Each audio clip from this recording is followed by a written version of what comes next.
સુરત શહેરમાં 10 દિવસની પૂજા અર્ચના કર્યા બાદ ગણેશ વિસર્જન, કોમી એકતા સાથે ભાવપૂર્વક ગણપતિ દાદાની વિદાય થઈ રહી છે। ત્યારે આપ જે દ્રશ્યોમાં જોઈ રહ્યા છો તે કતારગામના સિંગણપોર ડભોલી વિસ્તારમાં આવેલ કૃત્રિમ ઓવારાના છે, જ્યાં સુરત પોલીસ બંદોબસ્ત વચ્ચે સેવા કાર્ય થઈ રહ્યું છે। સાથે સુરત મહાનગરપાલિકાના અધિકારીઓ દ્વારા પણ સુંદર આયોજન કરવામાં આવ્યું છે।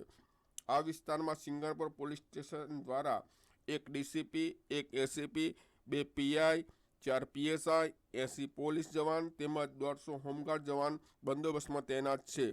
હાલ તો ભક્તોમાં પૂરજોશમાં લાગણી અને ઉત્સવ નિમિત્તે જોવાઈ રહ્યો છે, ત્યારે કોઈ અણબનાવ ન બને તે માટે પોલીસનો ચુસ્ત બંદોબસ્ત ગોઠવવામાં આવી રહ્યો છે।